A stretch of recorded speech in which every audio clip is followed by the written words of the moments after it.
Okay, listeners, good to be back on board again. Sorry about the last couple of weeks. Won't make any excuses, but gee, we've had some great racing, great sport over the last couple of weeks with racing in Australia, Hastings, and the tennis, all sorts of stuff, and the NRL.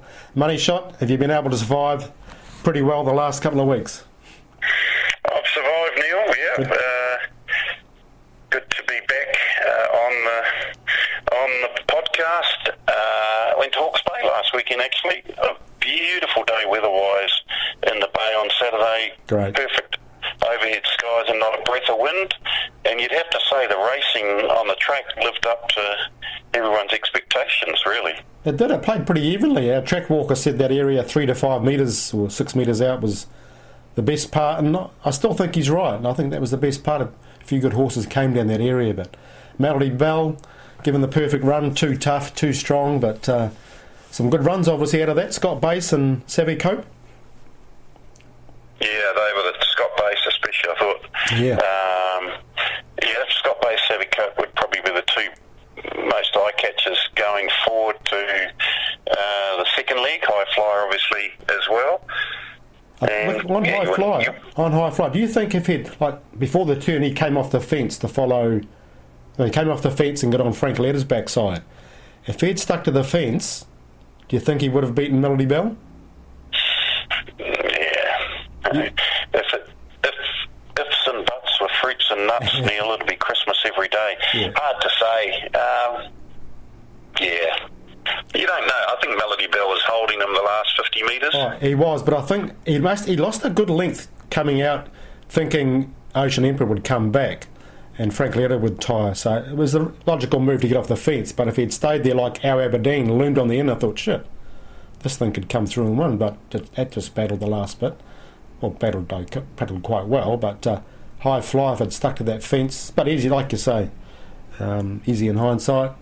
It sets up nicely for the Windsor Park Plate anyway, over 1,600 metres. You think High Flyer, the extra 200 metres would suit him more than Melody Bell, but gee, she's such a tough mare, isn't she?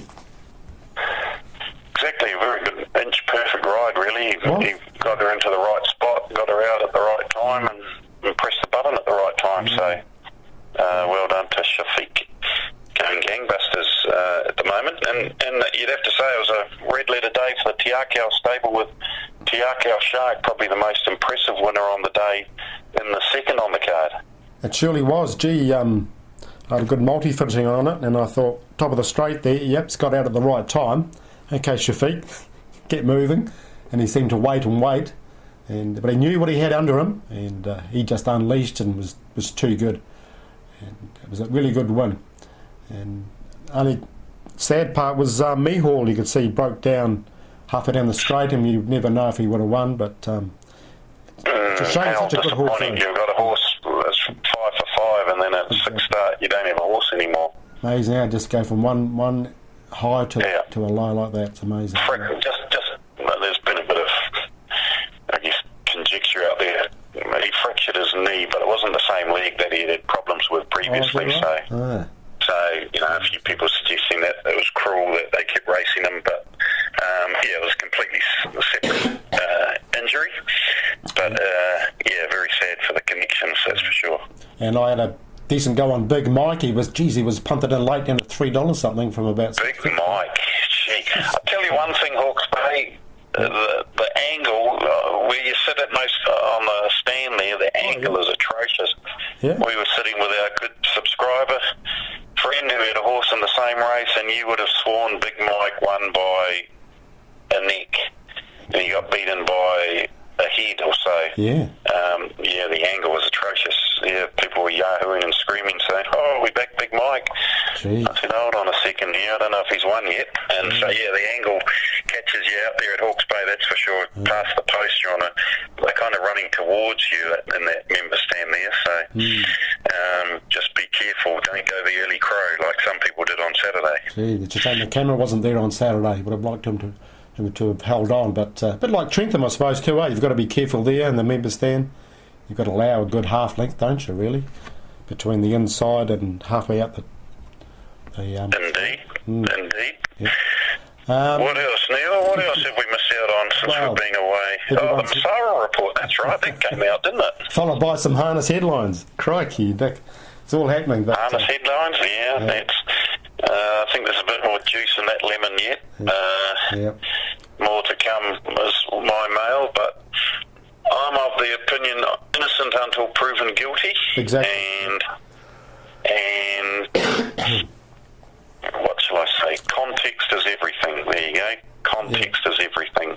You can isolate certain conversations or certain things, and you can interpret them in a certain way. But if you widen the context of conversations and look at many different ones and how people communicate with one another, I think you might get a slightly different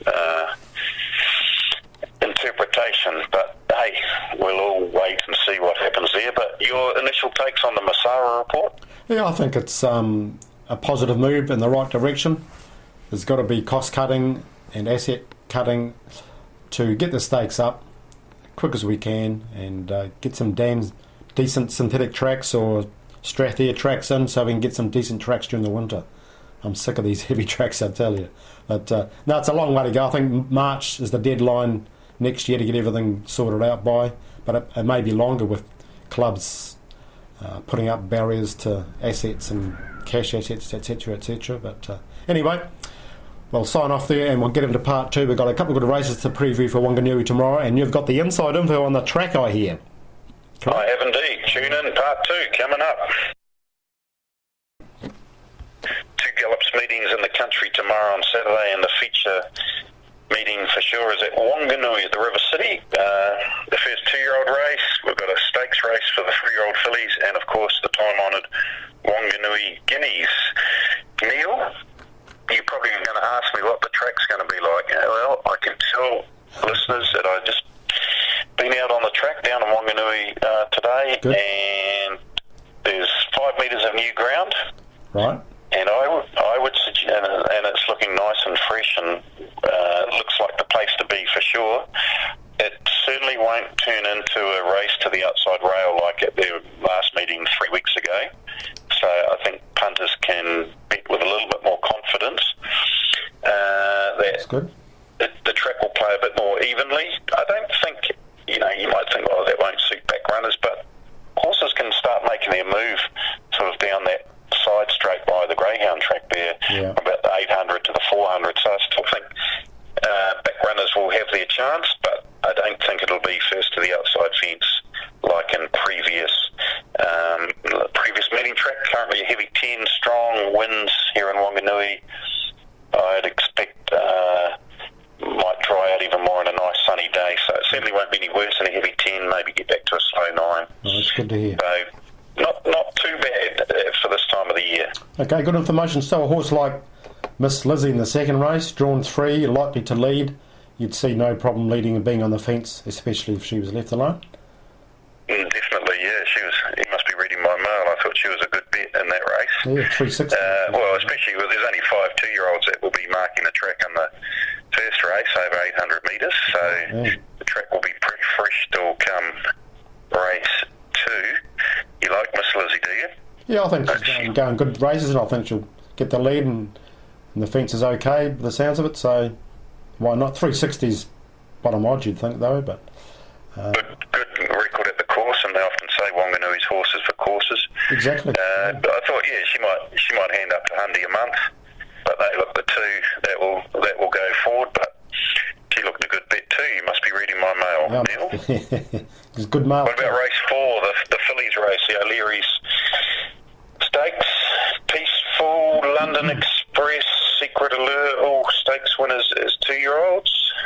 Well, I posted my preview before I spoke to you, saying that see how the track plays before this, and I think the inside, it's only race 4, only 3 races, well, 2.5 races really before then. So yeah, I think Peaceful, she trialled really nicely at Te Rapa when she was 4 wide on the pace, went really wide on the turn, and she wasn't losing ground against them, and she wasn't pushed either. So I think Peaceful's primed to win this race, and Andrew Forsman and Murray Baker, they can really improve a horse off a trial, can't they? So I think from the one side barrier, Matt Cameron, I think she's the way to go. Do you agree? hard to beat. Baker Forsman stable don't usually come down to Wanganui for the scenery. Just trying to think. It was 2 years ago. The filly Lady Rossa, I think, got beat, and Highland won the Guineas from memory. So that's right. I think it was Lady Rossa, one of their better fillies. So yeah, they certainly only come down if they think they're in with the hunt and with a chance. So they have to be hard to beat. And I guess the form stacks up pretty well with Cyber Attack winning last week. Peaceful put that away pretty easily last start too. He sure did, and a good price for him too, $9 after the hottie was backed in incredibly hard late. No, I think Peaceful London Express, if that inside's okay, it's going to be hard for her to win. And what else did I put in? Secret Allure, drawn 6, which will give Riddell options to go inside or out. So, no, good race, but yeah, I think the Forsman Baker factor might just kick in there. Okay. And the Guineas for the boys, although there are a few girls competing as well. Yeah. Looks like, again, you got 2 Baker Forsman horses there, Botti and Red Beach. Yeah. And then you've got Tanartan, who is a friend of yours, having done the business last time at Awapuni, and you were on. You sticking with the ship? I am actually. I know Matthew Eales, when I spoke to him after the race, he was going to start, he was tossing up whether to start her at a trial or Tauhera Nikau. And with Tauhera Nikau being called off last Thursday, she trialled really well. So, and she wasn't pushed at the end to win. So she's spot on. And I think from the inside barrier, she just pings like a greyhound. Should lead. And if they don't take her on, which could be possible here, especially if they're just coming off the rail a wee bit, they might just be content to sort of sit second out and 3 wide and make a 3 wide train. I think she's tough, and at set weights now, I think she's well placed to win. But the obvious one to beat is the other Andrew Baker, Forsman Baker trained horse, Botti. Nice looking horse, isn't he? Very much so. 3/4 brother to Lion Tamer. Did it on Zia first up, only against 4 horses at Pukekohe. But when you hear the Baker Forsman team talking VRC Derby for horses, your ears prick up and you go, well, they obviously think this is a pretty good horse. And I think, regardless of how the track plays, I think this horse could sit last and still blouse past Ayatanaten. That's how good I think this horse might be. So I'm in the Botti camp. I can feel a chocolate fish coming on here. I'd rather be out in front than out the back. So, all right. You're on? Well, I'm more than happy to take a chocolate fish off you, Mr. Davis. No trouble. Okay. Nothing else you like on the day you want to mention? How about the steeplechase, the Great Northern Steeplechase on Sunday? Yeah, Sunday at Tiara. I thought the hurdles, I was more interested in the hurdles actually, and we'll be cheering for Jack Frost. And the way he won on the flat last time, if ever a horse is in the zone, he is it. And 320, obviously the question mark is right-handed, but a fit horse who you know will lap up the distance, as he did in the the National at Riccarton. I think Jack Frost, I'll be cheering for him on Sunday. Yeah, and the whole crowd will be there too, won't they? So, no, I like him too. 320 is about right. Got to be tough. The grey flash. Rightio, on with part 3 in a second with a look at the big games coming up over the weekend. Okay, we've got the big finals coming up before we get to the final. Hopefully the Warriors are there right at the end. They've got, 4 games to win before they do that. But Money Shot, is there some even games out there? Is there anything you think we can get the edge on? Wow. What is it, 6 years since the Warriors last made the finals? So Sure. The biggest question, though, I want to know, Neil, will you be watching the Warriors or the All Blacks at 7:30 tomorrow night? Warriors, definitely. How about you? Oh, jeez. You're a true fan. So, on that basis, I'd say probably, to be fair, most people would be in your camp, given one game looks a foregone conclusion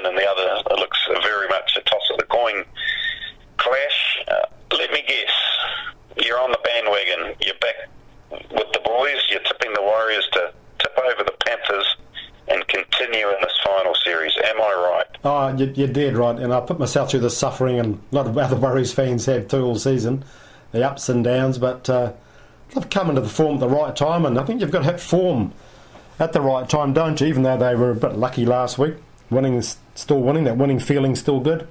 And I think over in Penrith, it's going to be a bit harder, obviously.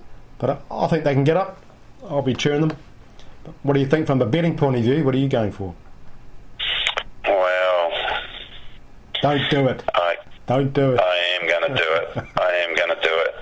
It's going to please all Warriors fans immensely. I am tipping the Penrith Panthers to win on Saturday night, so that will please all Warriors fans. The home ground factor, obviously, big swings in the home and away games this season. Penrith won by 20 or 30, and then the Warriors returned the favour at home 2 or 3 weeks ago.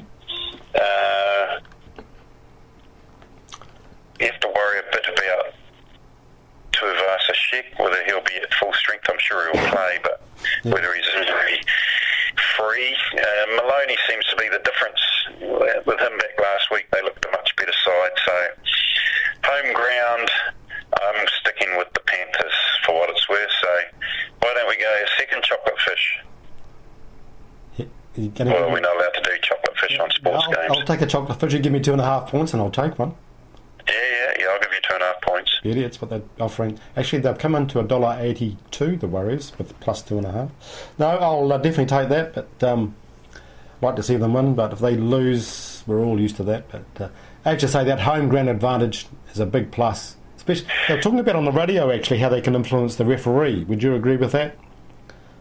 In a big well, it's human nature. It's pretty hard as a referee to block out. That's right. Sort of that human element of the crowd, and especially in league, penalties make such a big difference in terms of getting that into that field position in order to score, and also the tackle. I don't know what the stats are, but the team that makes the most tackles, I would suggest, generally loses because of the energy expended. So, I think Maloney to steer the Panthers to the victory. Head to head, okay. And anything else we can multi it into, or just bang it on? Oh, you can back Taranaki with confidence to hold the shield on Sunday. Who are they playing? Against Waikato. Yeah, they'll smash Waikato. Yeah. What are they paying? Not that I'm too biased. They're only $1.19 or something head to head, but the point start is on that game there. Taranaki minus 13.5 at $1.87. Oh, yeah, Waikato got their win against Wellington on an understrength side, but backing up. Taranaki couldn't do it last week. They lost to Northland, backing up from that Wednesday to Sunday turnaround, and I think they'll be smarting after that loss. They've had 7 days to get over at Waikato, only a few days, so get on Taranaki, covering the 13.5 point start on Sunday at the Plymouth 4:35 kickoff. Right, I'll take that multi, so if the Warriors get beaten, I won't be too unhappy. Okay. With the Panthers minus 2.5. There you go. Minus 2.5. Yep. Okay. I'm with part 4 in a sec. Okay, on to part 4 and Money Shot. I know you've got a well-deserved bouquet for a media award that was given out recently. Yeah, the Thoroughbred Awards were held in Auckland late last month, and big ups to you, Neil. You were one of the esteemed judges who had to vote on all the various horse categories, and I think every horse that you voted for won its particular section, so you either knew your stuff or you just copied everyone else, but big ups there. But one award you didn't get a vote on was the Media Award, and that was won by the boys at Boys Get Paid, and Luke and Ben were there on the night to accept their award, and well deserved, and good to see them recognised for all the hard work they do in their own time and effort and own money to improve the perception and the way racing is presented to that younger generation, that next generation of punters and participants in the industry. Good to see them recognised, and good to see Brian Delors Lador as a finalist as well for all the work he's done, primarily around, I guess, the Masara report and exposing, I guess, some of the issues in the industry. So big ups to both Boys Get Paid and Brian Delore. That's my bouquet of the week. What have you got, Neil? Well, you've heard me prattling on about the Levin jump outs, about how we need video coverage of them. Well, it's going to happen next Wednesday, apparently. It's going to be video coverage of the jump outs there. Last month there were about 14 heats that I think 1 or 2 winners have already come out of. So that's really good. If that's going to happen, I'll watch out for it next week. There may not be commentaries, but as long as I've got the results and they match up with the heat, you can tell by the colours which horse is which. That's just really good information, and I hope other clubs follow suit. So, well done, Levin. Good to hear. I think I read somewhere, Australia now, what was I reading in Australia? Every jump out has to be recorded as well. Something like that. I saw that somewhere. I finally listened to you, Neil. Well done. Yeah. Persistence paid off. Yeah, I know. I'll be following those closely, and I might even do some sectionals or do a review of them or whatever for punters. So it all helps turnover. Now, we didn't get any correct answers for our last question. So for a month's sub to Form Pro, which is a good time to join now with our better tracks kicking in. Money Shot, what have you got for us this weekend? Maybe something around Wanganui? Well, Wanganui Guineas is the feature race tomorrow, and you'll remember probably the best horse ever to be trained out of Wanganui was a horse by the name of Viander Cross. He competed in the Wanganui Guineas. Yep. He was a hot shot 3-year-old.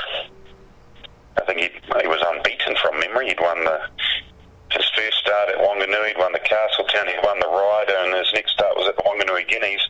But he got lower, his colours got lowered that day by a horse called Lador Lady. Good horse. Question of the week, who trained Lador Lady? This is for people with a few grey hairs, I'd suggest, Neil. But he was certainly a character of the industry, wasn't he? He certainly was. I used to walk. I'll mention that next week if someone gets it right. So, he's certainly a character. He knew the names of every blade of grass at Avondale Racecourse, if that helps you. Right. Anything else? Got a email and text by when? Oh, I suppose so. We better give them that, I suppose. Formpro at formpro.co.nz or 027 352 6402. Text me before Monday night, and you'll go in the draw for a month's free sub. If you're a subscriber already, it'll get plonked onto the end of your expiry date, or if you're a new member, you get a 3 month sub. So good luck with that. I used to love going to Wanganui races when I was a kid. My grandmother and grandparents were there, and I remember March Legend and the Sanders always used to dominate there, but they don't go. Well, they're bringing a team down again tomorrow. It's very rarely do the Sanders not have representation on this race day. Normally a 2-year-old, normally have a 2-year-old, normally have one in the Guineas. I think they've got again this year. Probably, who will ever forget that 2-year-old race in the mid-90s? Ballroom Babe and Our Maze Cake clearing out from the rest of the field, and both of them turned out to be very, very good horses, didn't they? Oh, fantastic horses. Yeah, Our Maze Cake, top horse, wasn't he? Terrific horse. Yeah, that was his only defeat on New Zealand soil, that race. Ballroom Babe beat him that day. Gee. Yeah, no, he was a top horse. Went to Australia, didn't he? And didn't he win the lead up with his slipper and then got an injury? He tested him. I remember he drew the outside barrier and was still in front at the 100 in the slipper. I think he might have won a lead up, but he won the Caulfield Guineas, he won the Ascot Vale Stakes, he won the Vickioff Cup. Group 1 as a 3-year-old over 1400. He was a top horse. Probably just tried a little too hard to extend him out to that Cox Plate distance, and unfortunately he was never the same horse again.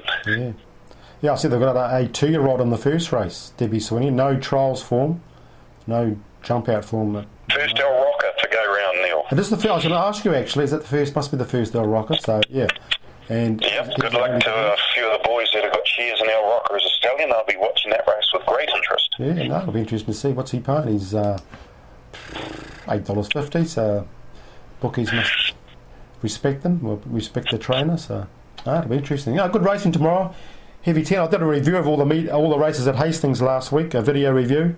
Got good feedback on that, so I plan on doing more of those as the year goes by, and looking forward to some decent tracks. Anything else you want to touch on before we say sayonara? No, I don't think so. Tennis Open, who's going to win the tennis? Djokovic will win the men's. Yep, I agree there. Gee, I know a punter who got on Osaka at 15s is getting a little bit excited in the women's. I'll go with him. I'll say Osaka upsets Serena in the women's final. Ooh, I might jump on then. Yeah. Okay. You won't be getting 15s, unfortunately. No. Oh, no. That's a good one to know about. Okay, well, everyone have a good day of punting, good weekend of punting, Saturday and Sunday with those jumps races, and make plenty of money. And give us an email or a text if you want any questions or things talked about on Heads Up, and we'll do our best to cover it. See you later.